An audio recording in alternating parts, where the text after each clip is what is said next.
ইন্নাকা লাতাহদি মান আহবাবতা ওয়ালাকিন্নাল্লাহা ইয়াহদি মান ইয়াশা ওয়া হুয়া আলামু বিল মুহতাদিন। কথা বলতে আরম্ভ করলাম, মনোযোগ দিয়ে কথাগুলো শোনার চেষ্টা করুন। জীবনের পরিবর্তন নিয়ে আসার একটা সিদ্ধান্ত নেন, যে কথাগুলো শুনবো আগামী কাল থেকে মানার চেষ্টা করবে ইনশাআল্লাহ। এ মানুষের দল, আপনাদের পরিচিত মুখ নিয়ে কথা বলতে আরম্ভ করলাম। রব আপনাকে খবর দিয়ে বলছেন, এ মানুষ শুনে নাও, এমনিতে মুসলমান হওয়া যায় না। তোমার বাবা মুসলমান ছিল তাই তুমি মুসলমান না, তোমার দাদু মুসলমান ছিল তাই তুমি মুসলমান না, তোমার দাদু মুসলমান ছিল তাই তুমি মুসলমান না। তোমার ধারণা ভুল হয়েছে। আমি আল্লাহ তোমাদেরকে দয়া করেছি আর তোমার সম্মান দুনিয়াতে বাড়িয়ে দিয়েছি। তোমার সম্মানকে আমি দুনিয়াতে টিকে রাখার জন্য আমি মুসলমান বানিয়েছি। চট করে আপনি প্রশ্ন করে বলবেন, মাওলানা তার আমরা মুসলমান হয়ে কি লাভ করেছি? তো রব্বুল আলামিন বলছেন, মুসলমান হয়ে তুমি কি লাভ করেছো শুনে নাও। ওয়া কুল্লা ইনসানিন আলজামনাহু তায়রুহু ফি উনুকিহি ওয়া নুখরিজু লাহু ইয়াউমাল কিয়ামাহ কিতাবান ইয়ালকাহু মানসুরা ইকরা কিতাবাকা কাফা বিনাফসিকা ইয়াউমা আলাইকা হাসিবা। রব্বুল আলামিন বলছেন, হে মানুষের দল, তোমরা কান খুলে শুনে নাও, তুমি মুসলমান হয়ে কি লাভ করেছো? যেই দিন তোমার কেরাবিন আর কাতেবিন দুই ফারিস্তা সারা জীবনের আমল আল্লাহর সামনে বাস্তবায়ন করবে, আল্লাহর কাছে তুলে ধরবে। হে আল্লাহর বান্দা শুনে নাও, তখন তোমার আমল নামার খাতাগুলো চেক শুরু হয়ে যাবে। যখন তোমার আমল নামার খাতা চেক হবে, তখনই তোমার কপালের রেজাল্ট শিট তৈরি হয়ে গেল। তুমি হয় জান্নাতে যাবে, না হয় জাহান্নামে যাবে। কিন্তু মুসলমান খুশির সংবাদ সেখানে, তুমি যদি ভুল করে জাহান্নামে চলে যাও, আমি আল্লাহ তোমার সম্মান আবার বাড়িয়ে দিয়ে তোমাকে জাহান্নাম থেকে তুলে নিয়েছে, আবার নাহারে হায়াতে গোসল করিয়ে দিয়ে জান্নাতি মানুষ বলে ঘোষণা করে দেওয়া হবে। এটা তোমার জন্য সম্মান আমি আল্লাহ রেখেছি। চট করে বলবেন, মাওলানা এটা আমাদের জন্য কত বড় সম্মান আমরা জানি না। আমাদেরকে আল্লাহ যদি এত সম্মান দিলেন, তো কেন আমাদের জন্য আবার জাহান্নামকে কায়েম করলেন? তো রব বলছেন, শোনে না, এই জাহান্নাম যদি তৈরি না করতাম, তোমরা অধিক সংখ্যক লোক জাহান্নামের অধিবাসী হয়ে যেতে, আমাকে মানতে না, রব বলে মানতে না, পৃথিবীর কাউকে সম্মান করতে না। জাহান্নাম তৈরি করেছি বলে তোমার মতো মানুষটা ভয়ে, আমার ভয়ে, জাহান্নামের ভয়ে আল্লাহ আল্লাহ শব্দটা মাসের ভিতরে একবার করো, সপ্তাহের ভিতরে একবার করো। জাহান্নাম যদি না তৈরি করতাম, তো তোমাদেরকে আল্লাহ বলাতে পারতাম না। বান্দা শুনে নাও, তোমরা মুসলমান হয়ে তোমাদের জীবনে কি লাভ হয়েছে? একটাই লাভ করতে পেরেছো, তোমার আল্লাহ তোমাদের পিছনে আছে, তোমার আল্লাহ তোমাদের পক্ষে আছে। তুমি যতক্ষণ আল্লাহর বান্দা হয়ে থাকবে, তোমার কোনো অসুবিধা হবে না। আর যখন তুমি আল্লাহকে ছেড়ে দিবে, আল্লাহ তোমার কাছ থেকে ভালোবাসার হাতটা তুলে নিবে। আর যখনই হাতটা তুলে নিবে, পৃথিবীর যত জায়গা আছে তোমারই মায়ের চালু হবে, তোমারই বসন্ত চালু হবে, অসুবিধা হবে না, হবে না, হবে না। ওরে মুসলমান তোরা হারাস না ঈমান, নামাজ পড়ো, রোজা রাখো, শক্ত করে ধর কোরআন। ওরে মুসলমান তোরা হারাস না ঈমান, ওরে মুসলমান তোরা হারাস না ঈমান। কেমন মুসলমান আমরা হারালাম ঈমান, নিজের জ্ঞান পরকে দিয়া হলাম রে বেমান। ওরে মুসলমান তোরা হারাস না ঈমান, নিজের জ্ঞান পরকে দিয়ে হলি রে ওয়াগান।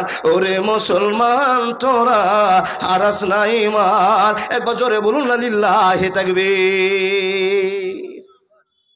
আল্লাহর বান্দা, আমাদের সম্মান কত?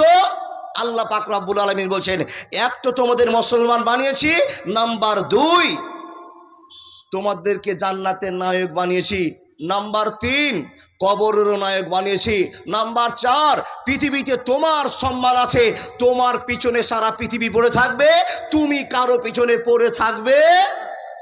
জোরে বলুন, তুমি কারো পিছনে পড়ে থাকবে না। তাই তো আমরা কারো পিছনে পড়ে নাই, আমাদের পিছনে গোটা দুনিয়া পড়ে আছে। কথা ঠিক না ভুল? এ আল্লাহর বান্দা, খুব মনোযোগ দিয়ে কথাগুলো শুনে যান। আমাদের পিছনে পৃথিবী পড়ে আছে, আমরা কারো পিছনে পড়ে নাই।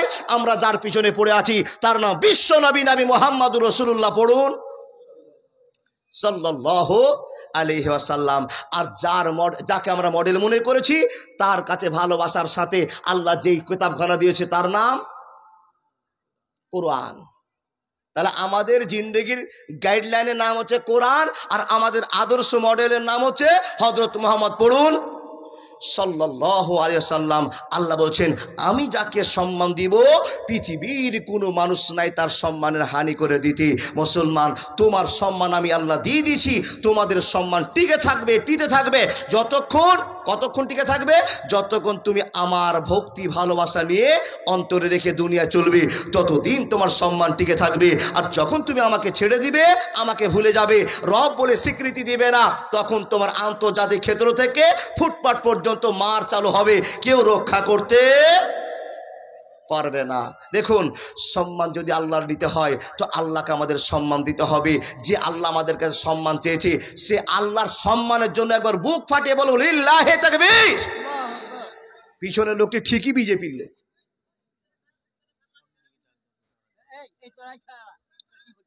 দেখেন ওই জায়গাতে হুড়াহুড়ি চলছে, আর এই জাতিকে আর কি ওয়াজ শোনাবো বলেন দেখি? এদিকেও যেতে পারছে না লোক, ওদিকেও যেতে পারছে না। আল্লাহর বান্দা, এত সম্মান আপনি সব ধুলোতে মিটিয়ে দিবেন? কেউ কেউ রাগ করে উঠে চলে গেল, থাকো তো, তুমি থাকো, তোমার থাকো। জি জি জি জি, এত বড় সাইকুল হাদিস, খালি লোকটা মরুক, সেই দিন টের পাবেন, হাড়ে হাড়ে টের পাবেন। যে লোকটা বলছে পা ধরে মনে হয় নিয়ে আসি, তাও আমাদের গায়ে একটু আঁচ লাগে না আল্লাহর বান্দা? আর আপনি বলছেন আমি শ্রেষ্ঠ মানুষ, আল্লাহ আপনাকে শ্রেষ্ঠ বানিয়েছে তাই আপনি শ্রেষ্ঠ। এখনো নড়ছেন না, ডান বাম অনেক ফাঁকা আছে, ওই সাইড দিয়ে চলে আসুন তো, যারা দাঁড়িয়ে আছেন পিছনে এই সাইড দিয়ে চলে আসবেন। আলহামদুলিল্লাহ, জায়গাটা ফুল হয়ে যাবে। দোকানে যারা আছে ওরা ইনশাআল্লাহ একবার না একবার টুকি মারতেও আসবে, আর না হলে কমপক্ষে টাকা দিতে আসবে, এটা আমার বিশ্বাস আছে। এখন জিলাপি খাবে, কিন্তু টাকা দেওয়ার সময় ইনশাআল্লাহ আসবে। বলে এন্দাদুলের অস্ত অনেক শুনেছি, কিন্তু টাকা দিতে যাব হাতে। অনেক আল্লাহর বান্দা আছে, এটাই প্রমাণ। আল্লাহর বান্দা, মুসলমান কোনো জায়গাতে পকেটকে চিপে ধরে বসে থাকতে পারে না, ছুটে আসবে আল্লাহর টানে, আল্লাহর ভালোবাসায়, নবীর মাদ্রাসার জন্য, মসজিদের জন্য, এতিমখানার জন্য, বিধবার জন্য ছুটে আসবে, কবরস্থানের জন্য। দেখুন, এই কবরস্থান সবার জীবনে একবার আসবেই, এটা মনে রাখতে হবে। সম্মান আল্লাহ দিয়েছে, সম্মানকে টিকিয়ে রাখার চেষ্টা করুন, বাজারে বিক্রি হয়ে যায় না। ও আল্লাহর বান্দা, মা বোনদের একটা আল্লাহ সম্মান দিয়েছে, কিন্তু মেয়েরা আজকে বাজারে বিক্রি হয়ে যাচ্ছে। কি করে? মোবাইলে মাত্র 2 টাকার জন্য একটা সুন্দরী মেয়ে বাজারে বিক্রি হয়ে গিয়েছে। নিজের চেহারাটাকে মোবাইলে পোস্ট করে দিয়ে বলছে, তোমরা আমাকে কমেন্ট করো, লাইক করো, শেয়ার করো, আমার সঙ্গে সারা রাত মস্তি করো। এত সুন্দর মেয়েটা মাত্র 2 টাকায় বিক্রি হয়ে গিয়েছে। এ মা, যেরকম সম্মান আপনি হারিয়ে দিয়েছেন, আল্লাহ বলছে, এ মুসলমান, পৃথিবীতে তোমরাই দামি সম্পদ, তোমাদেরই সম্মান, তোমাদের সম্মানটা তোমরা টিকিয়ে রাখো। টিকিয়ে রাখবেন কি করে গো বাবা? যত রমের খারাপ কাজের ভিতরে আমরা মুসলমান সামিল আছি, আমরা মুসলমান গ্রেপ্তার হয়েছে। আল্লাহ, তুমি মুসলমানের সম্মান দিয়েছো, সেই মুসলমানকে বুঝার শক্তি দাও যে আমাদের পৃথিবীতে এত সম্মান, আখিরাতে সম্মান, কবরের সম্মান, সেই মুসলমানকে কি ব্যবহার করে চলতে হবে। আমাদের মডেল হযরত মুহাম্মদুর রাসূলুল্লাহ। পড়ুন সাল্লাল্লাহু আলাইহি ওয়াসাল্লামের জীবনকে সম্মান দিয়ে আমাদের জীবনটা কাটাতে হবে, তবে সম্মান টিকে রাখবেন। ও আল্লাহর বান্দা, তাকান আমার দিকে, আমি কথা বলতে শুরু করলাম। আল্লাহ বলছেন, আমি যাকে সম্মান দিব পৃথিবীর মানুষ তোমরা শুনে নাও, ও আমার কাছে সম্মান পাবে। তাকে ছোট লেভেল থেকে বড় লেভেলে পাঠিয়ে দিব। গোটা এলাকার লোক যদি তার বিরোধিতা করে জিততে পারবে না।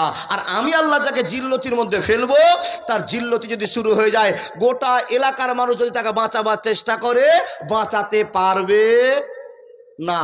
প্রমাণ সাপেক্ষে কথা বলতে গিয়ে আজকে একটা নতুন ওয়াজ করব, মনে হয় এলাকায় কোনোদিন করেছি। আল্লাহর বান্দা, আল্লাহ বলছেন, সম্মানের মালিক আমি আল্লাহ, যাকে রাজত্ব দিই, সম্মান দিই, এমনভাবে দিই, বিস্তার করে দিই, সে যদি ধরে রাখতে পারে ধরে রাখবে, আর যদি সে ধরে রাখতে না পারে, তার সম্মান তার কাছ থেকে চলে যাবে। এই প্রমাণ সাপেক্ষে আপনাকে একটা কথা বলতে আরম্ভ করলাম। মুসলমান, আপনার দুনিয়াতে সম্মান, আখিরাতে সম্মান, কিয়ামতেও সম্মান। এই সম্মান শুরু করে দিয়ে আজকে আপনার মনটাকে ছোট্ট একটা জায়গায় প্রশ্নের সম্মুখীন করছি। সম্মান আল্লাহ দিয়েছেন কাকে? বিশ্ব নবী নবী মুহাম্মদুর রাসূলুল্লাহ। উচ্চকণ্ঠে বলুন সাল্লাল্লাহু আলাইহি ওয়াসাল্লামকে কতটা সম্মান দিয়েছেন, এর চাইতে বেশি সম্মান আর কোনো মানুষকে দেওয়া হয় নি। তাহলে সবচেয়ে সম্মানী ব্যক্তির নাম হযরত মুহাম্মদ। কতটা সম্মান পেলেন, ছোট্ট করে একটা গল্প করি। আল্লাহর বান্দা কতটা সম্মানী ছেলে, যেই দিন মার পেটে জন্ম হয়েছে সেদিন থেকে সম্মান শুরু হয়েছে, মরা পর্যন্ত শুধু সম্মান নয়, কিয়ামতের ঘন্টা বাজা পর্যন্ত হযরত মুহাম্মদের সম্মান। জোরে বলুন সুবহানাল্লাহ। কি সম্মান! আব্দুল মুত্তালিব একজন বিখ্যাত গ্রামের লোক, সমাজের লোক, দেশের লোক, বসে আছেন। কাবা শরীফের কাজ চলছে। আল্লাহর বান্দা খুব মনোযোগ দিয়ে কথা শুনবেন। কাবা শরীফের কাজ চলছে আর বিখ্যাত লোক দাদু বসে আছেন। দাদুর পাশে একটা চেয়ার ফাঁকা আছে। চেয়ারটাতে কে বসবে, কে বসবে? হযরত মুহাম্মদের চাচা কয়টা ছিলেন কারো জানা আছে? জানা নেই? বাপকে দিয়ে তার চাচা, বাপ চাচারা 10 জন ছিলেন। আল্লাহর বান্দা, তো বাপ তো ইন্তিকাল করে গেছেন, তো আর কজন আছে বেঁচে? মুখ খুলুন একটু। 9 জন আছে। এই 9 জন চাচা এই বাম দিকে যে আনসার মামা চেয়ারটাতে আমার বসে আছে, এই চেয়ারটাতে বসার যোগ্যতা রাখে না। যদিও যোগ্যতা রাখে, বসতে ইতস্তত বোধ করে। কেন? এই চেয়ারটা আমার বাপের পাশের চেয়ারটাতে আমরা বসার যোগ্যতা রাখি না। ছোট্ট বাচ্চা হযরত মুহাম্মদ, পড়ুন সাল্লাল্লাহু আলাইহি ওয়াসাল্লাম, খেলাধুলা করতে করতে দাদু বসে আছে, কাবা শরীফের কাজ চলছে, আর হট করে এসে চেয়ারে বসে গিয়েছে। কে বসেছেন? ছোট্ট বাচ্চা হযরত মুহাম্মদ। আব্বা জানেরা শুনে যান, যখনই চেয়ারের মধ্যে বসে যাওয়া, এই হযরত মুহাম্মদকে এক চাচা দূর থেকে বলছেন, এই এই চেয়ারে বসিস না, এই চেয়ারে বসিস না। আর ছোট্ট বাচ্চা হযরত মুহাম্মদ চেয়ারে বসে গিয়ে একবার নেটা বেড়ে বসেছে। এ বন্ধু আমার, চাচা সহ্য করতে পারলেন না, সম্মানের খাতিরে এসে হযরত মুহাম্মদকে বলছেন, এ ভাতিজা, এই চেয়ারটা তোমার জন্য নয়, এখানে সম্মানী লোকেরা বসবে, এখানে সম্মানের জন্য চেয়ারটা ফাঁকা রেখেছে।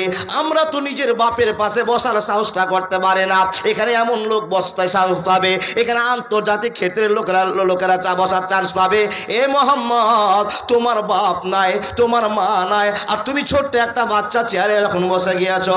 এক চাচা নামাবার জন্য সিদ্ধান্ত নিয়েছে, নেমে যাও নেমে যাও যখনই বলতে শুরু করেছে, ও আল্লাহর বান্দা আব্দুল মুত্তালিব হযরত মুহাম্মদ পড়ুন সাল্লাল্লাহু আলাইহি সাল্লামের দাদু চট করে বেটার হাতখানা ধরে বলছেন, এ বেটা শুনে নে খবরদার, এ চেয়ার থেকে হযরত মুহাম্মদকে নামাবার চেষ্টা করবে না, কারণ এই চেয়ারের যোগ্যতা একমাত্র মুহাম্মদ রাখতে পারে। বেটারে শুনে নাও, যে যোগ্যতার কথা তোমরা জানো না, আমি তার যোগ্যতার প্রমাণ পেয়ে গেছি। এ বেটা শুনে নাও, এই চেয়ারের যোগ্যতা হযরত মুহাম্মদ রাখে, এই চেয়ারে আর কেউ যোগ্যতা রাখে না। ওকে তোমরা নামতে বারণ করে দিও না, নামার জন্য তোমরা পেশার দায়ের করো না। বন্ধুরে শুনে নাও, হযরত মুহাম্মদ বসে আছেন, ছোট বাচ্চারা কাজ করতে আরম্ভ করেছে। বন্যার জলে কাবা শরীফ ভেঙে গিয়েছে, নতুন করে কাজ চালু হয়েছে, লোকেরা ইট গুটি দুটি আরম্ভ করেছে। আল্লাহর বান্দা, মসজিদে আপনাদের কাজ চলছে, আর মসজিদে বয়স্ক লোকেরা কাজ করছে। যখন বয়স্ক লোকেরা কাজ করে, তখন আপনাদের ছোট ছোট নাবালক ছেলেরা সেখানে গিয়ে একটা বাটি নিয়ে গিয়ে, খোঁড়া নিয়ে গিয়ে এক মুঠ বালি নিয়েছে, আর মাথায় বেড়া করে নিয়ে, পাগড়ি করে নিয়ে বালি ফেলতে আরম্ভ করেছে। নিজের চোখের দেখা গল্প আপনার। দেখেন, এখন তো কোনো মসজিদের এলাকার ভাঙাভাঙি দেখতে পাই না। গুহিডাড়া মসজিদটা ফেসবুকে দেখলাম যে ভেঙে দিয়েছে। মসজিদ ভেঙেছে, মসজিদে বড় মানুষেরা কাজ করলে হাজার হাজার ছোট ছেলেরা মার কাছে বাইনা শুরু করে, মা আমাকেও থালি দাও, আমাকে খোঁড়া দাও, আমি আব্বার সঙ্গে বালি ঢোলাই করবো, ইট ঢোলাই করবো। করে কি করে না? এ আল্লাহর বান্দা, তো সেই কাজ চলছে, বড় মানুষেরা কাজ করছে, ছোট বাচ্চারা কাজ করছে। হযরত মুহাম্মদ চেয়ার থেকে এক দৌড়ে নেমে গিয়ে একটা পাথর নিয়েছে। পাথরের তো কাজ চলছে বাবা, পাথর নিয়ে মাথাতে নিয়ে আসছে। এক চাচা দেখছেন আমার ভাতিজা মুহাম্মদ, একটা পাথর বড় হয়ে গেছে, চলছে আর চলে আসছে, সহ্য করতে পারছেন না, কিন্তু হযরত মুহাম্মদ ছোট বাচ্চার মতো কাজ শুরু করে দিয়েছে। বন্ধুরে আমার, যখন কাজ শুরু করে দেওয়া, একজন চাচা তার কাছে গিয়ে বলছেন, ভাতিজা মুহাম্মদ, পাথর ডুইতে গিয়ে তোমার মাথায় কষ্ট পাচ্ছ, ব্যথা পাচ্ছ, অতএব তোমার পাশে যে ছেলেগুলো আছে এদেরকে দেখো, মাথায় একটা করে কাপড় দেওয়া আছে। এ মোহাম্মদ শুনে নাও, তোমার কাছে তো কাপড় নাই, তোমার কাছে একটা গামছা নাই, রুমাল নাই, মাথায় দিয়ে ইটটা ঢোলাই করবে, পাথর ঢোলাই করবে, অতএব তুমি যে লুঙ্গিটা পরে আছো, তুমি তখন মাত্র ছোট একটা বাচ্চা, লুঙ্গিটা খুলে দাও, আর লুঙ্গিটা খুলে মাথায় বেঁধে নাও, আর পাথরটা মাথায় করে নাও, তোমার মাথা জানতে পারবে না পাথর মাথাতে আছে, লাগবে না, ব্যথা অনুভব করবে না। এই বলে যখনই চাচা লুঙ্গিতে হাত দিয়েছে, এই মানুষের দল, নবী মুহাম্মদের কত সম্মান, কত দাম। আল্লাহ বলছেন, কুলিল্লাহুম্মা মালিকাল মুলকি তুতিল মুলকা মান তাশাউ ওয়া তানজিউল মুলকা মিম্মান তাশাউ ওয়া তুইজ্জু মান তাশাউ ওয়া তুযিল্লু মান তাশাউ বিয়াদিকাল খায়র ইন্নাকা আলা কুল্লি শাইইন কাদির, ইন্নাকা আলা কুল্লি শাইইন কাদির, ওয়া তুইজ্জু মান তাশাউ ওয়া তুযিল্লু মান তাশাউ ওয়া তুইজ্জু মান তাশাউ ওয়া তুইজ্জু মান তাশাউ ওয়া তুযিল্লু মান তাশাউ ওয়া তুইজ্জু মান তাশাউ ওয়া তুযিল্লু মান তাশাউ। রব্বুল আলামিন বলছেন, যাকে ইজ্জত দিব রে, পৃথিবীর কেউ নাই তার বেইজ্জত করবে। একবার জোরে বলুন না সুবহানাল্লাহ। চাচা ভালোবেসে ছোট্ট বাচ্চা হযরত মুহাম্মদকে বলছেন, ভাতিজা লুঙ্গিটা খুলে দিয়ে মাথায় বাঁধ না, তোর সমস্যা নাই, ছোট বাচ্চা, তোর গোপনীয় জায়গা যদি মানুষ দেখে না, কি এমন যায় আসে। এই কথা বলে যখনই লুঙ্গিতে হাত দেওয়া, নবী মুহাম্মদুর রাসূলুল্লাহ পড়ুন সাল্লাল্লাহু আলাইহি সাল্লাম মাথা থেকে পাথর ফেলে দিয়ে চিৎপাটা হয়ে পড়ে গিয়ে একবার দাঁতি লেগে গেছে, হুঁশ নেই, চোখগুলো উল্টে দিয়ে আকাশের দিকে চলে গেছে। হে আল্লাহর বান্দা, চাচা দেখছেন ভাতিজার লুঙ্গিতে হাত দেওয়ার সঙ্গে সঙ্গে আমার ভাতিজা বেহুশ হয়ে গেল। তার কারণ হযরত মুহাম্মদ যেই ব্যবহার করতে চাইছেন সেই ব্যবহার চাচা করতে পারেনি। আল্লাহর এত ইজ্জত সম্মান দিয়েছে, লুঙ্গি ছোট বাচ্চার হাত দেওয়াতে অজ্ঞান হয়ে পড়েছে। আব্দুল মুত্তালিব দূর থেকে দেখছেন আমার নাতি কেন অজ্ঞান হয়ে গেল। বন্ধুরে আমার, নাতিকে ভালোবাসেন, এজন্য ভালোবাসেন। হযরত মুহাম্মদ আমার জানের টুকরো, তার কারণ ওর মা হলো আমার দোষ বেটি, ওর মা হলো আমার দোষ বেটি আমেনা। আর আমার আব্দুল্লাহ তার বাপ চলে গেছে দুনিয়া ছেড়ে, আমেনাও দুনিয়া ছেড়ে চলে গেছে। আল্লাহ, এই ছোট্ট বাচ্চার ভাই দেখভালের জন্য আমাকে দায়িত্ব দেওয়া হয়েছে, আমার কাছে থাকে। অ্যাকচুয়ালি হযরত মুহাম্মদকে আমার দাদু বেশি ভালোবাসে। বন্ধুরে আমার, দিন চলে যায়, দিন চলে যায়, চাচার কাছে গিয়ে এই ভাতিজাকে দেখার জন্য বন্ধুরে আমার আব্দুল মুত্তালিব পোতার কাছে গিয়ে দেখলেন চোখগুলো আকাশের দিকে উঠে গিয়েছে, আর সঙ্গে সঙ্গে লুঙ্গিটা টেনে হযরত মুহাম্মদকে ঢেকে দিয়েছে। আর যখনই ঢেকে যাওয়া পানি ছিটানি দিতে দিতে বন্ধুরে আমার নবী, সারা বিশ্বের নবী, নবী মুহাম্মদুর রাসূলুল্লাহ সাল্লাল্লাহু আলাইহি ওয়াসাল্লাম আবার ঝাড়ি মেরে যেন দাঁড়িয়ে গিয়েছে। ও দাদু, কি হয়েছিল, কি হয়েছিল?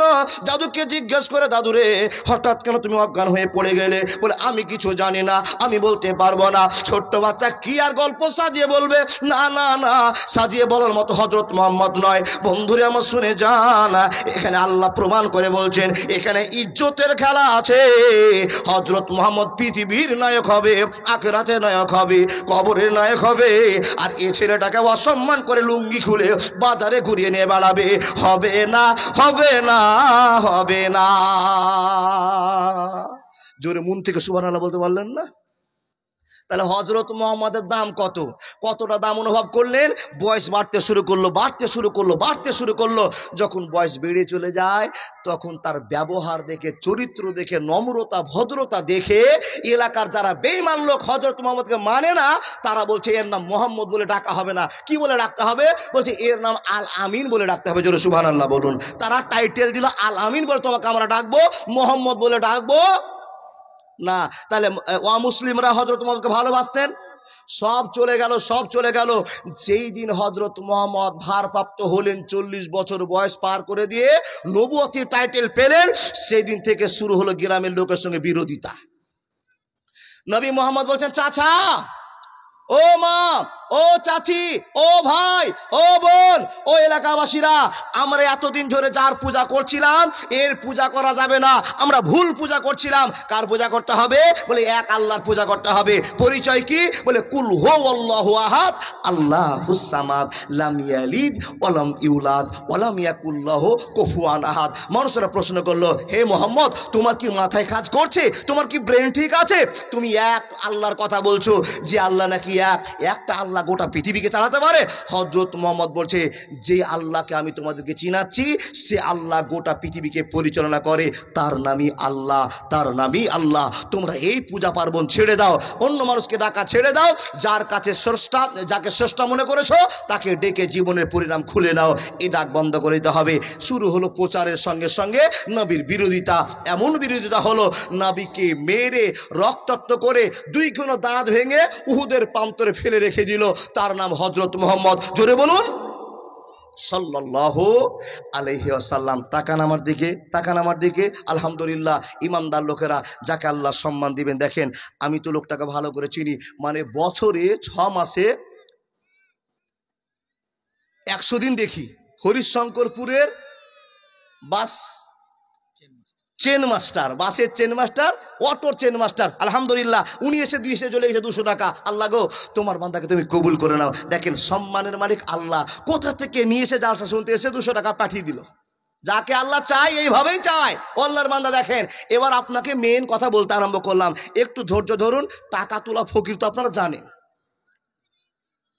হ্যাঁ এটা তো আপনারা বেঁধে দিয়েছেন। আর যে জায়গায় যাব বাবা, কোনো জায়গায় ছুটি নাই, সব জায়গায় একই খবর। এবার 40-45 জায়গাতে প্রধান বক্তা আছি, তো লাস্টে মোবাইলে তো সব দেখে নিয়েছে, দেখার পর যে ভাই আপনি তো কালেকশন ভালো করেন, তো লাস্টে কালেকশন একটা করে দিয়েন, মানে ছাড় আমার নাই।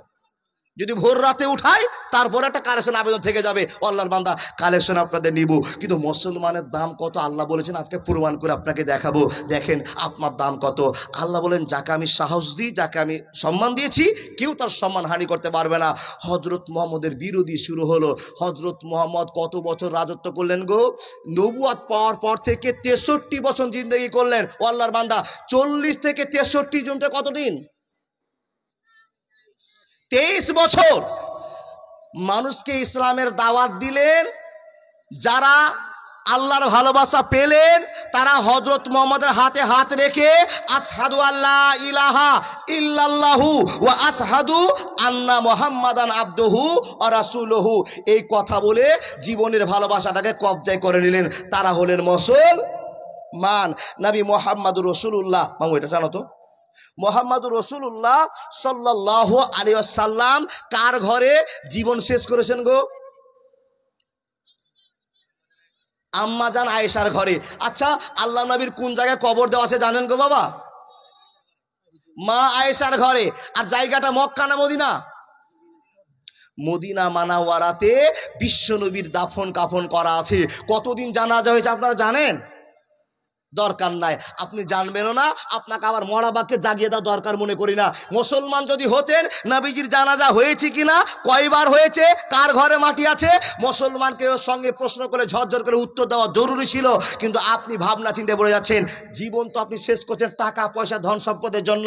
নবী মুহাম্মদের সঙ্গে তো আপনার জীবন চলছে না। আল্লাহর বান্দা শুনে যান, নবী আমার ইন্তিকাল করলেন, মাটি দেওয়া হলো কার ঘরে? মা আয়েশার ঘরে। ছোট্ট মেয়েটা আয়েশার কোল থেকে নবীর জীবন শেষ হয়ে চলে গেল। নবী ইন্তিকাল করলেন, সেখানেই মাটি দেওয়া হলো, থেকে গেল। বেশ কিছুদিন পর একটা ঘটনা ঘটছে, যে ঘটনা আপনার সামনে ক্লিয়ার করে বলবো। এই জন্য বলবো যে আল্লাহ যাকে বাঁচাবেন তাকে সর্ব বিষয় থেকে বাঁচাবেন, এর নাম আল্লাহ। এই পরিচয়টা আপনাকে দেওয়ার জন্য। দেখেন নবীজি মরে গেছেন। বেশ কিছুদিন পর নবী মুহাম্মদের সূত্র পৃথিবী থেকে উৎখাত হয়নি, মরার পরও নবীজির সূত্র আছে। আচ্ছা এই কথাটা কি আপনারা জানেন? আমরা যদি এখন মরি 8 দিনের ভিতরে আমরা কবরে ঢুকলে পচে ফুলে শেষ হয়ে যাব, তাই কিনা বাবা? কিন্তু যারা কবরে পচে গলে শেষ হবে না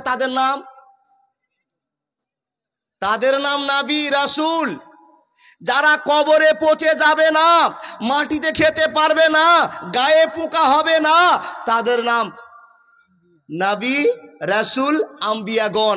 আল্লাহর বান্দা মনে রেখে দেন, এই নবী মুহাম্মদের সূত্র দুনিয়াতে থেকে গেল, কবরেও শুরু হলো সূত্রতা। কি করে সূত্রতা হলো আপনাকে একটু বলে যাই। দেখেন সূত্রতা বেড়ে গেল।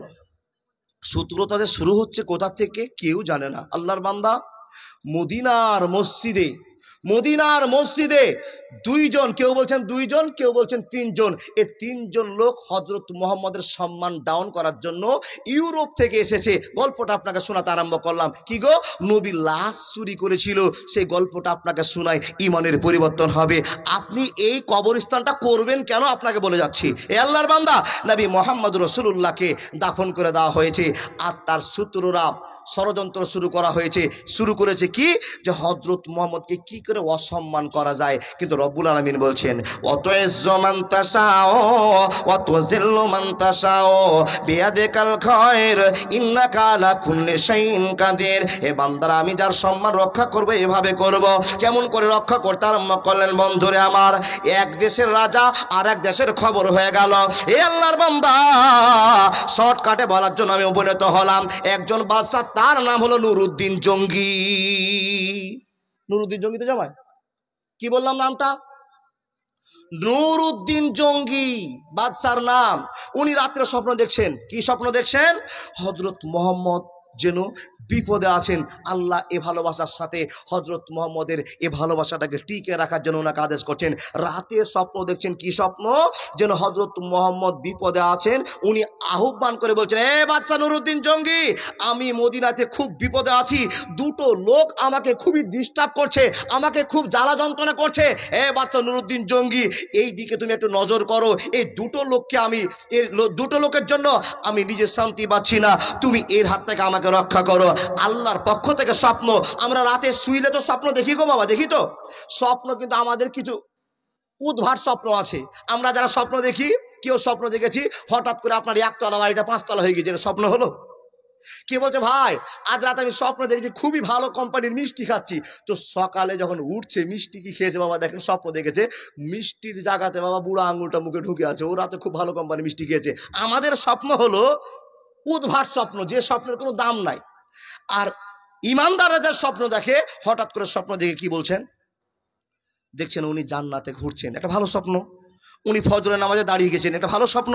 এই স্বপ্ন যদি ভালো স্বপ্ন দেখেন তো আল্লাহর প্রশংসা করিয়েন। আর যদি মিষ্টি খাওয়া স্বপ্ন দেখেন, খারাপ স্বপ্ন দেখেন, তো কি করবেন? ঘুম ভেঙে গেলে বাম দিকে 3 বার থু থু থু বলে 3 বার থুক ফেলে দিলেন, ঝামেলা মিটে গেল। আল্লাহর বান্দা, আপনাকে বলে গেলাম, আল্লাহর কাছে পানা চাইছেন, পানা চাইবেন, এ আল্লাহ, ইবলিস শয়তানের কবল থেকে তুমি আমাকে বাঁচাও। ইবলিস শয়তান আমাকে বিভ্রান্ত শুরু করেছে। কিন্তু বাদশাহ স্বপ্নটা দেখছেন, একদিন দেখলেন, বুঝতে পারছেন না যে আমাকে কিসের এই স্বপ্নটা দেখাচ্ছে, কি জন্য স্বপ্ন দেখাচ্ছে। হযরত মুহাম্মদ মদিনাতে বিপদে পড়ে আছে, আমি কি করে জানবো আর কিভাবে বুঝবো? ও বাপজান, খুব শর্ট টাইমে আপনাকে রিলটা কেটে আমি বলতে শুরু করলাম। 2 দিন বাদ, 3 দিন বাদ একই স্বপ্ন দেখছেন। 3 দিন বাদ মন্ত্রীকে ডেকে বলছেন, ও মন্ত্রী, আমাকে যেন কেউ ইলহাম করে বলছে, আমাকে জানিয়ে বলছে, আমি স্বপ্ন যোগে দেখতে পাচ্ছি হযরত মুহাম্মদ আমার কাছে আবেদন করছে, বাদশা নুরউদ্দিন জঙ্গি, 2 জন লোক আমাকে মদিনায় খুব জ্বালা যন্ত্রণা দিচ্ছে, তুমি তার ব্যবস্থা করো। কিন্তু আমি এক রাতে আজকে স্বপ্ন দেখলাম, দ্বিতীয় রাতে স্বপ্ন দেখলাম, কোন কুল কিনারা ফেললাম না, তৃতীয় রাতে দেখলাম আমাকে 2 জন লোকের মুখমণ্ডলকে আমার সামনে প্রমাণ করা হলো। আমার মনে আছে, আমি দেখতে পাচ্ছি এই দুটো লোক নবী মুহাম্মদের ছায়াকে নিয়ে অসম্মান করছে। আমি সেই দুটো লোকের মুখমণ্ডলকে স্বপ্নের মাধ্যমে দেখেছি। জোরে বলুন সুবহানাল্লাহ। মন্ত্রীকে বলছে, মন্ত্রী, আমি সেই স্বপ্ন দেখেছি, কিন্তু লোকগুলোকে আমি দেখলে চিনে নিতে পারবো, এই দুটো লোক নবী মুহাম্মদের সঙ্গে রহস্য ঠাট্টা বিদ্রুপ, তাকে অসম্মান করার চেষ্টা করেছে। তুমি আমাকে বুদ্ধি দাও, আমি কি করব? কোথায়? বলে মদিনার মাটিতে। বাদশাকে মন্ত্রী পরামর্শ দিয়ে বলছেন, হুজুর, ওই মদিনাতে যতগুলো লোক আছে সব লোকগুলোকে নিমন্ত্রণ দিয়ে ডাকতে হবে, জাফত খাওয়ার জন্য ডাকতে হবে, আর একটা করে লোককে খাওয়াবো আর এক গেট দিয়ে বের করে দিব। আর দেখবো, আপনি মনে করে বসে থাকবেন যে সেই লোকগুলো যাকে আপনি স্বপ্নে দেখেছেন সেই লোকগুলো আপনার সামনে দিয়ে যাচ্ছে কিনা দেখে নেবেন, আপনি চিনে নেবেন। এটাই বুদ্ধি আছে, তাছাড়ার বুদ্ধি নাই। বন্ধু আমার, শুরু হলো খেলা। বাদশা নুরউদ্দিন জঙ্গি মদিনাতে অনেক টাকা পয়সা খরচ করার সিদ্ধান্ত নিলেন, জাফত করে দিলেন, আগামী সোমবার তোমাদেরকে এখানে আসতে হবে। হবে, যতগুলো লোক আছো সবাইকে আমার নিমন্ত্রণে হাজির হতে হবে।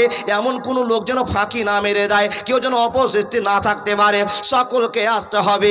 আমি সবাইকে একদিন খাওয়াবো। এলান হয়ে গেল, খাবার চালু হয়ে গেল, লোকেরা খাচ্ছে আর চলে যাচ্ছে, খাচ্ছে আর চলে যাচ্ছে, খাচ্ছে আর চলে যাচ্ছে। বন্ধুরে আমার, আর মন্ত্রীকে বলে দেওয়া হলো, এ মন্ত্রী শুনে নাও, এই এলাকায় যদি কোনো বুড়া মানুষ থাকে, যদি বুড়ি মানুষ থাকে, তো ওই বুড়া মানুষগুলোর জন্য টোটো পাঠিয়ে দাও, ঘোড়া পাঠিয়ে দাও, সাইকেল মোটরসাইকেল পাঠিয়ে দাও, ওদেরকে তুলে নিয়ে আমার সামনে দাঁড় করো। তার কারণ আমি রাতে যেই ছেলেগুলোকে দেখেছি, যে মানুষের চেহারা দেখেছি, এরা নবী মুহাম্মদের সম্মান করেছে, এদেরকে চিনতে হবে আর এদেরকে ধরে বুঝে নিতে হবে এরা কি জন্য অশান্তি চালু করেছে। এলান হয়ে গেল, সকল লোকেরা টাইম মোতাবেক এসে খেতে শুরু করলো, খাচ্ছে আর চলে যাচ্ছে, খাচ্ছে আর চলে যাচ্ছে। গোটা মদিনার লোক শেষ হয়ে গেল। যেই দুটো লোককে রাতে স্বপ্ন দেখেছিলাম, সেই দুটো লোককে দেখা গেল না। মন্ত্রীকে ডেকে বলছেন, মন্ত্রী খবর কি? সব লোক খেয়ে দিয়ে চলে গেল, যেই লোকগুলোকে স্বপ্নে দেখেছি সেই লোকগুলোকে তো দেখতে পেলাম না। মন্ত্রীকে বলা হল, মন্ত্রী আবার তুমি এলান করে দাও, মক্কা মদিনার ভিতরে কোনো লোক আছে যারা এখনো জাপত খেতে আসতে পারেনি, কোনো কাজের জন্য পাগল হয়ে বসে আছে, এখনই ওরা তারা উপস্থিত হতে পারেনি।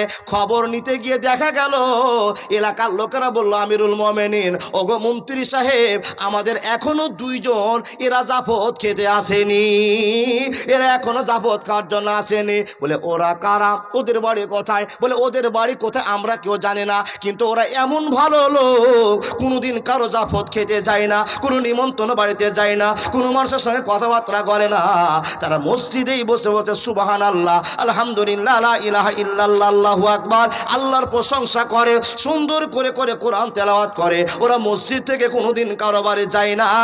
আর এলাকার লোকের যদি বিপদ হয়, এই লোকেরা টাকা দিয়ে সাহায্য করতে আরম্ভ করে, কোটি কোটি টাকা গ্রামবাসীকে দান করে দেয়। হে আমিরুল মুমিনিন, শুনে নিন, ও বাদশা নুরুদ্দিন জঙ্গি, আপনি বুঝে নিন, এই দুটো লোক আপনার জাফত খেতে আসবে না।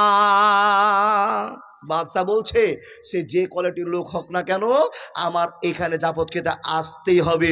যদি সে না আসতে রাজি হয়, জোর করে তাকে নিয়ে আসো। খবর পাঠিয়ে দেওয়া হলো, সেই লোকগুলোর কাছে যাওয়া হলো, ও লোকেরা, তোমাদেরকে বাদশা নুরুদ্দিন জঙ্গি ডেকেছে, তোমরা চলো।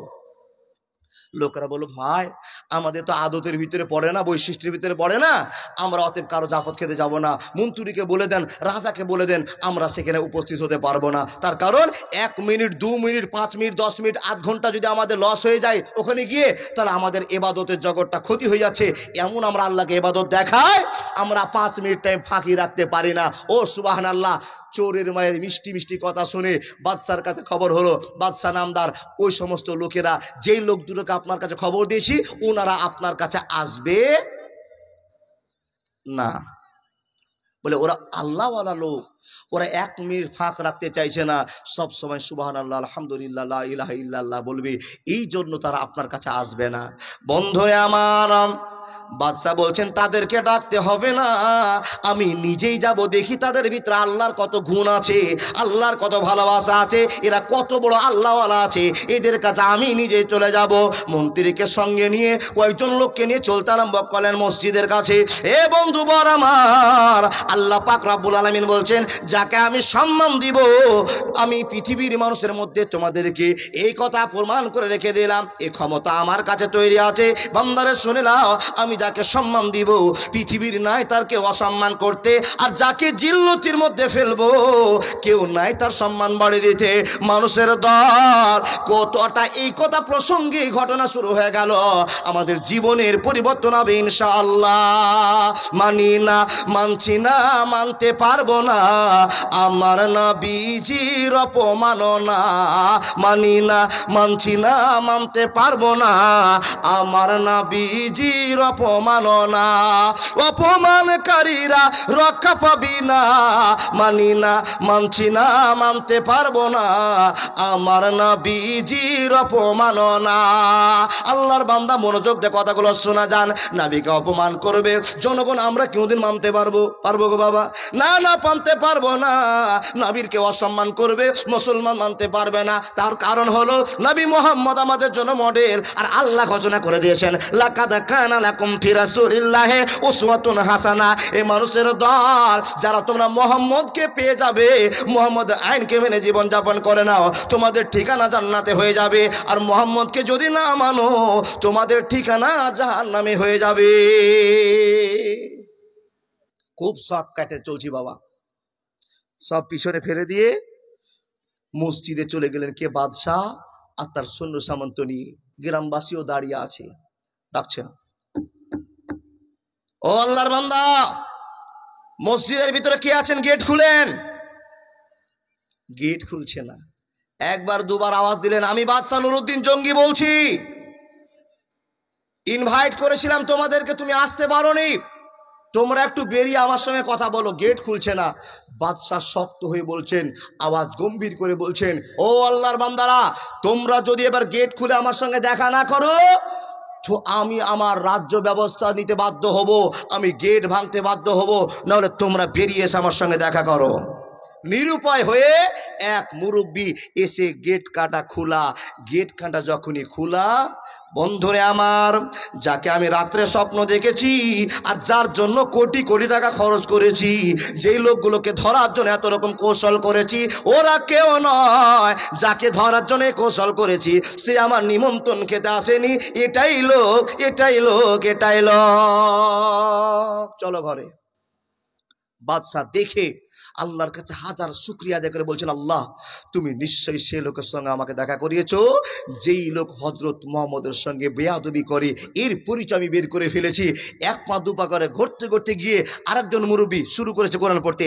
একজন গেট খুলতে গিয়েছে আর একজন শুরু করেছে, বিসমিল্লাহির রহমানির রহিম, হাল আতাকা হাদিসুল গাসিয়া উজুহু ইয়াউমাইজিন খাশিয়া আমিলাতুন নাসিমাতুন তাসলা নারান হামিয়া তুসকা মিন আইনিন আনিয়া লাইসা লাহুম তাআমুন ইল্লা মিন জারি। ঝুঁকে ঝুঁকে কোরআন পড়তে আছে। বাদশা পিছন দিক থেকে বলছেন, ও আল্লাহর বান্দা, 1 মিনিটের জন্য কোরআন পড়া বন্ধ করে দাও, আমার দিকে একবার ঘুরে বসো। যখনই ঘুরে বসা, তখনই মাথায় হাত দিয়ে বাদশা অজ্ঞান হয়ে মাটিতে পড়ে গিয়েছে। হে রব্বুল আলামিন, একজনকে গেটেই চিনতে পারলাম, আর মুরব্বীদের ভিতরে একজন মুরব্বী কোরআন নিয়ে পাগল হয়ে আছে। আল্লাহ, মুখ দেখে চিনতে পেরেছি, এটাই লোক, সেই লোক যাকে আমি রাত্রে স্বপ্নে দেখেছি। তোমাদের বাড়ি কোথায়? আমাদের বাড়ি ঘর নেই। কি করো? বলে সারা জীবন এইভাবে কাটিয়ে দিচ্ছে আল্লাহর ভয়ে। আল্লাহ একজন মালিক, আমাদের রব। আল্লাহ আমাদেরকে এত সুন্দর করে মানুষ করিয়েছে, তার হক আদায় করতে গিয়ে আমরা বিয়ে শাদী কিচ্ছু করিনি। আমরা নিজের জীবন কাটাচ্ছি, সাধারণ সন্ন্যাসী জীবন কাটাচ্ছি। আমরা আল্লাহর ভয়ে দিন কাটাই। আমাদের বাড়ি ঘর কিছু নাই হুজুর। হ্যাঁ, তোমাদের বাড়ি ঘর কিছু নেই? বলে কতদিন থেকে এখানে আছো? বলে 3, 4, 5 বছর থেকে আছি। বলে তোমাদের কাজ কি? বলে আমাদের একটাই কাজ, মসজিদে বসে বসে সুবহানাল্লাহ, আলহামদুলিল্লাহ, লা ইলাহা ইল্লাল্লাহ, আল্লাহর ইবাদতে পাগল হয়ে থাকা, আমাদের আর কোনো কাজ নয়। পেট চলে কি করে? বলে যা 2 পয়সা ইনকাম করি, সেই ইনকামের পথ থেকে আমাদের বাড়ি থেকে ভেঙে নিয়ে এসেছি, সেইগুলো বেচা কিনা করে আমাদের জীবন চলে যায়, আমাদের এই ব্যাপারে কোনো অসুবিধা নেই। বেশ ভালো কথা। বাদশা জ্ঞান ফিরিয়ে ওনাদের সঙ্গে কথা বলে বলছেন, বাবা, তাহলে তোমরা এখানে এই কথাবার্তা করো আর নামাজ রোজা হজ জাকাত করো, এখানে বসে থাকো, তো ঠিক আছে। তো তোমাদেরকে যে আমি ইনভাইট করলাম, তোমাদেরকে ইনভাইটের জন্য ডেকেছিলাম, কেন যাওনি? বলে আমরা এগুলো ইনভাইট খাই না, এরকম নিমন্ত্রণ বাড়িতে যাই না।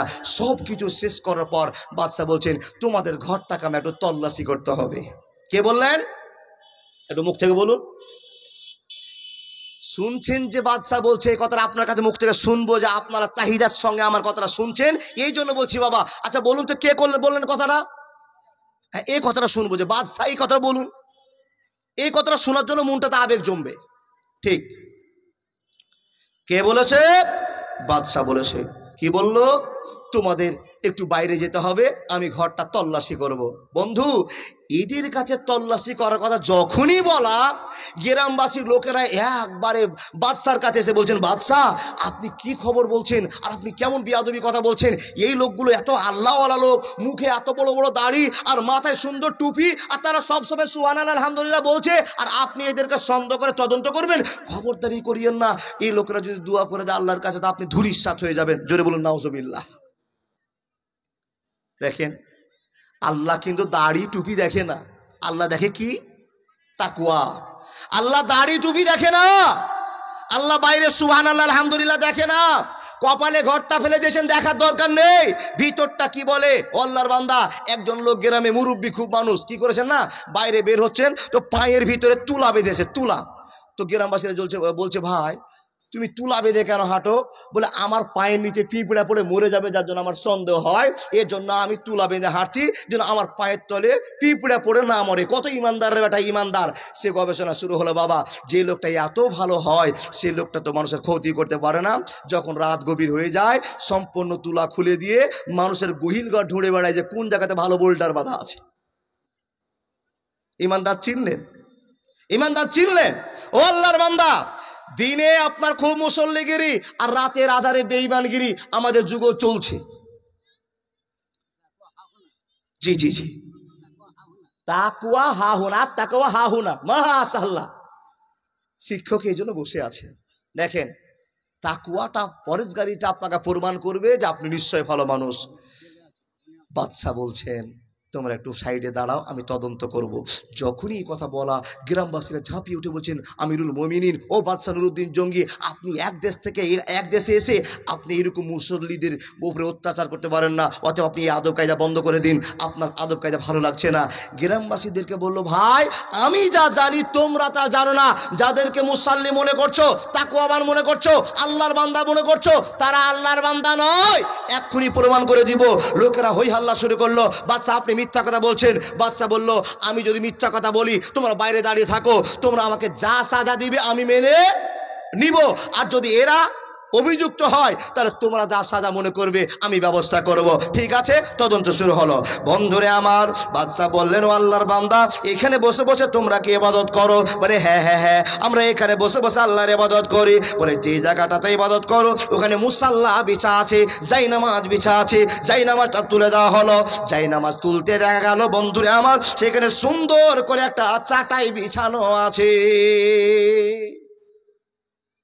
কি বিছানো আছে? চাটাই। নুরুদ্দিন জঙ্গি নিজের হাতে দক্ষতার সঙ্গে কাজ করছেন, মন্ত্রীকে নিয়ে তাড়াতাড়ি করে চটটাকে সরিয়ে দিলেন, চাটাইটা সরিয়ে দিলেন। বন্ধুরে আমার, চাটাই সরাতেই দেখা গেল এই জায়গাতে সুন্দর একটা পাথর বসানো আছে, পাথর বসানো আছে। বাদশা নুরুদ্দিন জঙ্গি বললেন ও মৌলবি সাহেবেরা, ও মুত্তাকি লোকেরা, ও ইমানদার লোকেরা, এই পাথরটা কি কাজে তোমাদের দরকার হয় তোমরা কি বসে বলতে পারবে কিনা বলে দাও। লোকেরা মিথ্যা কথা বলতে আরম্ভ করলো। ওই দুইজন লোক বলছেন এই পাথরে বসে বসে আমরা আল্লাহকে ধ্যান করি, এই পাথরে বসে বসে আল্লাহর সঙ্গে বন্ধুত্ব করে। ঠিক আছে ঠিক আছে বন্ধুরে আমার, নুরুদ্দিন জঙ্গি মন্ত্রীকে বলছেন ও মন্ত্রী দেরি করা যাবে না, যেই পাথরে ধ্যান চলে সেই পাথরের খেলা দেখতে হবে। মাকারু ওয়া মাকার আল্লাহ আল্লাহু খায়রুল মাকিরিন, আল্লাহু খায়রুল মাকিরিন। আইনা গাছের ডালে কোকিলা বৈশারে কুহু কুহু শব্দ শোনায় আমারে, কুহু কুহু শব্দ শোনায় আমারে। পাখিটাকে ধরবো বলে গিয়েছিলাম নদীর ধারে, ফুরুত কইরা উইরা গেল যাই না ধরা রে। আইনা গাছের ডালে কোকিলা বৈশারে কুহু কুহু শব্দ শোনায় আমারে, কুহু কুহু শব্দ শোনায় আমারে। একবার জোরে বলুন না সুবহানাল্লাহ। দেখেন আল্লাহর বান্দা, খেলা চালু হয়ে গেল। যখনই বলেছেন মন্ত্রী এই পাথরটাকে একটু সরাবার চেষ্টা করো, যখনই পাথরের কথা বলা বাদশার সামনে দুইজন লোক দাঁড়িয়ে বলছেন খবরদার এ আদেশ করবেন না, এই পাথরে হাত দেওয়া সাধারণ মানুষের কোনো ব্যাপার নয়, এই পাথরে বসে বসে আমরা ধ্যান করি, এই পাথরে সবাইকে আমরা হাত দিতে দিই না। বাধা হয়ে দাঁড়িয়ে গেল। মন্ত্রী বললেন বালি কি করতে হবে বলে দিন। বাদশা বলছেন কানটা ধরে দূরে সরিয়ে দিয়ে জোর প্রভু কাজ চালু করে দাও, পাথরটাকে সরিয়ে দাও। তাদেরকে ধাক্কা মেরে সরিয়ে দেওয়া হলো। পাথরটা যেমন নড়াচড়া করেছে বন্ধুরে আমার, পাথরটা তুলতে দেখা গেল একটা বিশাল বিশাল সুরঙ্গ পথ, একটা গোটা খাল বেরিয়ে গিয়েছে।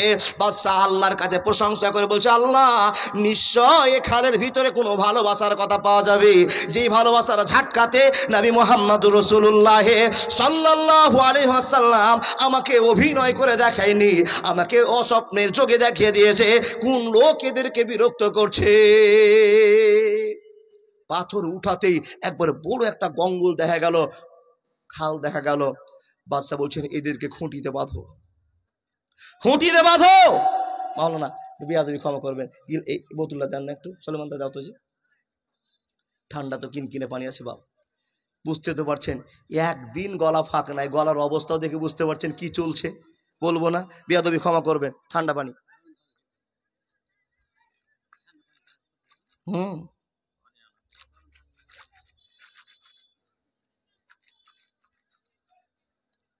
মুখে তো আল্লাহ আখা রেখেছে না, আখা মুখে এদিক ওদিক করে গরম করে ঢুকিয়ে দিলাম। ডাইরেক্ট যদি পানিটা গিলে নিতাম তাহলে একবার চট করে লাগবে। আল্লাহর বান্দা, লজ্জা তো সবসময় একটা আছে। একটা বোতল নিয়ে বসছি এখানে, তো গরম পানিটা খাবো, কোনো কোনো মানুষ বলছে দেখছিস কত যে দামি বক্তা হয়েছে যে সবার সামনে পানি খাচ্ছে। কথাগুলো যেগুলো অদ্ভুত কথা, এই কথাটা শুনবো না, তার জন্য নিজেকে এত সেফটিতে রাখে আল্লাহর বান্দা। দেখেন তারপরও মানুষ খারাপ মনে নিতেই পারে, তো তার ব্যাপার, শত্রু তো থাকবেই, খারাপ ব্যবহার দেখতেই পাইনি তবু খারাপ ভাববে, আপনার ব্যবহার ভাবতে পারেন, আমার কাজে আমি চলবো, আপনার কাজে আপনি চলবেন, জীবন এইভাবে পার হয়ে যাবে। জি, মোবাইলে যদি কমেন্ট দেখেন, জালসা করে আসছি, কেউ কেঁদে ভরছে, কেউ ভালোবাসার সাথে কি করবে খুঁজে পাচ্ছে না, আর কেউ কমেন্ট লিখে বলছে সালা তুমি ওয়াজই জানো না, তুমি ওয়াক্তা হয়ে গেছো। এই কমেন্ট যদি পড়ি তো বাবা আরো শুকিয়ে বুড়া হয়ে যাব। কমেন্ট যা হচ্ছে হোক, মানুষের পিছনে মানুষের লেগে থাকায় কাজ আছে। ছেড়ে দেন, আমার গল্প বলার জন্য আপনারা শুনতে আসেননি, আমি আখিরাতের গল্প শোনাতে এসেছি। ও আল্লাহর বান্দা মনোযোগ দেন। বাদশা বলছেন, আমি নিজেই ঢুকবো এই গর্তে, মন্ত্রী তুমিও চলো আমার সঙ্গে। বন্ধুরে আমার চললো ঢোকার জন্য পথ, বেঁধে দেওয়া আছে দুই বাঁদরকে, বেঁধে টার করে রাখা আছে।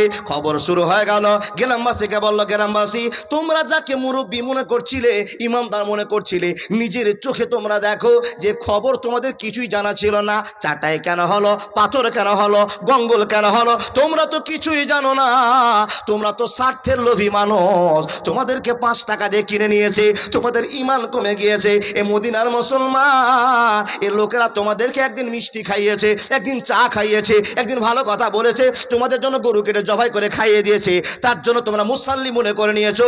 অরিজিনাল মুসাল্লি গরু খাবে না, অরিজিনাল মুসাল্লি চা খাবে না, অরিজিনাল মুসাল্লি আল্লাহর ভয় করে দুনিয়ায় চলবে। হে মানুষের দল শুনে নাও, নিজের চোখে দেখে নাও, এরা নবী মুহাম্মদের সঙ্গে কি বেদাবি করেছে আমিও সেটা জানি না।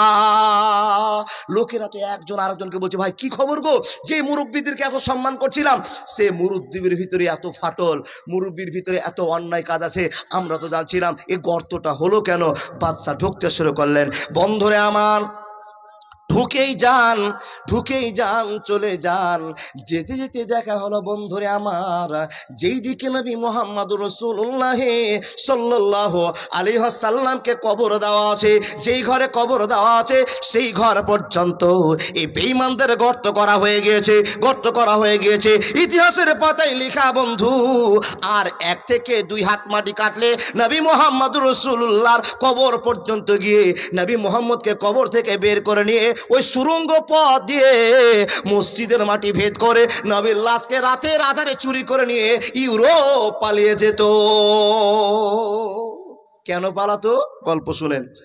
যেতে যেতে যেতে যেতে দেখছেন এই কবরের কাছে, কার কবরের কাছে? বিশ্ব নবী নবী মুহাম্মদুর রাসূলুল্লাহ পড়ুন সাল্লাল্লাহু আলাইহি ওয়াসাল্লামের কবরের কাছে। বন্ধুরে আমার আইডিয়া করে বোঝা গেল, কলম মেরে বোঝা গেল, গর্ত মেরে প্রমাণ করা হলো, আর মাত্র 1 থেকে 1.5 হাত গেলে নবী মুহাম্মদের লাশকে ছুঁয়ে নিতে পারতো। আর নবীদের লাশ তো পচে না, নবীদের লাশকে নিয়ে চলে যেত। এখান থেকে বেরিয়ে আসার পর তদন্ত শুরু করে বলল, ও লোকেরা বলো তোমাদের বাড়ি কোথায়, তোমাদের পরিচয় কি? আর গোপনীয়তা রাখিও না, আর গোপন কথা রাখিও না। যদি তোমরা মিথ্যা কথা বলো তো বাদশা জানে কেমন করে সত্য কথা বের করতে। বাচ্চার কাছে বুদ্ধি আছে, আর বাঁচার কোনো উপায় হবে না। বলে দাও তোমাদের কি সিদ্ধান্ত আছে মনের। যখনই প্রেশার ক্রিয়েট করা বন্ধুরে আমার বলতে শুরু করেছি, আমরা এখানকার লোক নয়, আমরা সাধারণ লোক নয়, আমরা হলো খ্রিস্টান লোক, ইহুদি লোক। কি জন্য এসেছো বলো? তো আমরা মদিনায় এসেছি, 5 বছর থেকে ডেরা গেড়েছি, লোকের কাছে বিশ্বস্ত হয়েছি। কি জন্য এসেছো বলো? বলে নবীর লাশ চুরি করে নিয়ে চলে যাব। কেন লাশ চুরি করবে বলো? তো মোহাম্মদের লাশের এত দাম, এত দাম, এত দাম, এত সম্মান, এত সম্মান। এই মোহাম্মদকে যদি মদিনা থেকে নিয়ে ইউরোপে পালিয়ে যাওয়া যায়, তাহলে গোটা মদিনার মানুষেরা পাগল হয়ে যাবে, মুসলমানেরা পাগল হয়ে যাবে। যে মুসলমানরা মোহাম্মদ মোহাম্মদ বলে পাগল হয়ে আছে, এরা ভালোবাসা পাবে না। মদিনায় বরকত থাকবে না, মক্কায় বরকত থাকবে না। আমাদেরকে কোটি কোটি টাকা দিয়ে কিনে নেওয়া হয়েছে, আর আমাদের একটাই উদ্দেশ্য, নবী মোহাম্মদের লাশ চুরি করে নিয়ে পালিয়ে যাব। কোথায় পালাবে? ও আল্লাহর বান্দা, ইউরোপে পালাবে। কেন পালাবে? মুসলমানদের শক্তিকে হারিয়ে দিবে। তাহলে মুসলমানের শক্তিকে নিয়ে ভাবে কারা? ইহুদিরা, নাসারারা। নবী মোহাম্মদের শক্তি নিয়ে ভাবে নবী মোহাম্মদ কবরে ঘুমিয়ে আছে, আর তার ভালোবাসা গোটা পৃথিবীতে, বাংলাদেশ, নেপাল, চীন, জাপান, হোল্যান্ড, থাইল্যান্ড, যত রকমের দেশ আছে, লক্ষ লক্ষ দেশের মানুষেরা, 200 খানের বেশি উপরে দেশ আছে, সেই দেশের মানুষেরা মদিনার টার্গেট করেছে। কেন? হযরত মুহাম্মদের ভালোবাসার জায়গাগুলো চোখে দেখবো, আর সেখানে গিয়ে নামাজ পড়ে চলে আসবো। তাই তো আমার হাজী সাহেব মানুষ, ইমানদার মানুষ, আল্লাহওয়ালা মানুষ, মাগুরপুরি সাহেব 6 লক্ষ টাকা খরচ করে দিয়ে কাবা শরীফ দেখতে গিয়েছে। বাংলাদেশের লোক, ইরানের লোক, জাপানের লোক সব চলে গেছে কোথায়? ভালোবাসা নিতে গেছে হযরত মুহাম্মদ। ইহুদিরা জানে, খ্রিস্টানেরা জানে, হযরত মুহাম্মদ যদি মদিনায় না থাকে, মানুষেরা আশা বন্ধ করে দিবে, মহব্বত থাকবে না, ভালোবাসা থাকবে না, মুহাম্মদের লাশ চুরি হয়ে যাবে, অসম্মান মুহাম্মদের মুসলমানদের হয়ে যাবে। ও আল্লাহ, এই পরিত্রাণ করার জন্য, এই পরিণামকে খারাপ করার জন্য তারা চলে এসছে। বন্ধুরে আমার, বাদশা শুরু করে দিলেন, এবার তোমাদের সাজা শুনে নাও। তোমাদের তো জীবনে আর বেঁচে থাকা হবে না, তোমাদের আর জীবনে বেঁচে থাকা হবে না। বন্ধুরে আমার, সেইখানে সাজার ব্যবস্থা হয়ে গেল। তাদের সাজার কথা বলতে গেলে অনেক টাইম পার হয়ে যাবে। এ মুসলমান, নবী মুহাম্মদকে টার্গেট কটা করেছে, এখানে আপনি শুনে যান। হে আল্লাহর বান্দারা, আল্লাহ বলছেন, বান্দা, যে মুহাম্মদের লুঙ্গি খুলতে এত সম্মান হয়েছিল, লেংটা হয়ে যাওয়ার জন্য অজ্ঞান হয়ে পড়েছিল, হযরত মুহাম্মদের আকাশের মাটিতে সম্মান, কবরেও সম্মান, তার আখিরাতেও সম্মান, সেটা তোমরা জানো না, জানো না, জানো না। তাহলে আল্লাহ দেখেন কোথাকার সম্মান কোথায় বাঁচার চেষ্টা করেন, যেই খবর পৃথিবীর কেউ জানে না। জানেন কে? আল্লাহ। আর আল্লাহ নুরুদ্দিন বাদশাকে দিয়ে নবীর সম্মানকে টিকিয়ে দিলেন। আল্লাহ বলছেন, যার সম্মান বাঁচাবো, এইভাবে সম্মান বাঁচাবো। মুসলমান, তুমি আল্লাহকে বিশ্বাস করছো না? তোমার সম্মান কত? শরীফ সাহেব মারা গেল বালুপাড়ার মাটিতে, আল্লাহর বান্দা, সকাল 8টায় আমি নিজে গোসল করেছি। এরকম আমার মতো হাজার হাজার মুসাল্লিরা টার্গেট করেছে 10টায় মাটি, 8টায় গোসল করতে হবে, 9টায় খাবার খাবো, শরীফ আলী সাহেবের জানাজায় দাঁড় হবো। তাই তো আমরা ঠান্ডাতে হুলহুল করে কাঁপতে কাঁপতে 2 রাত নেকি নেওয়ার জন্য ছুটতে আরম্ভ করলাম। মুসলমান, যেই শরীফকে আমি খারাপ বাসতাম, আপনি খারাপ বাসতেন, যখনই শরীফের জানটা চলে গেল, ইন্না লিল্লাহ পড়ে নিলাম, আর কেউ খারাপ বাসতে পারবো না। এখন সবার বন্ধু হয়ে গেল। যে লোকটা শরীফের সঙ্গে কথা বলছিল না, সেই লোকটা আল্লাহকে বলছে, আল্লাহ আল্লাহুম্মা মাগফির লাহু ওয়া সাব্বিতহু। আচ্ছা বলুন তো, মুসলমানের দাম বাড়লো না কমলো? বেঁচে আছেন এক দাম, আর মরে গেলে আরো আপনার দাম। কতটা দাম? যেই কবরস্থানের জন্য জালসা শুরু করেছে, দেখেন যে জায়গাটা দাফন করলাম, মাটি দিলাম, ওখানে ওনার আব্বার কবর আছে, ওনার ভাই আলফাজুদ্দিন মাওলানা সাহেবের কবর আছেন, আর তার তৃতীয় জায়গাতে শরীফুদ্দিন সাহেবের কবর হয়ে গেল। দেখেন, সেটা কোনো কবরস্থান নয়।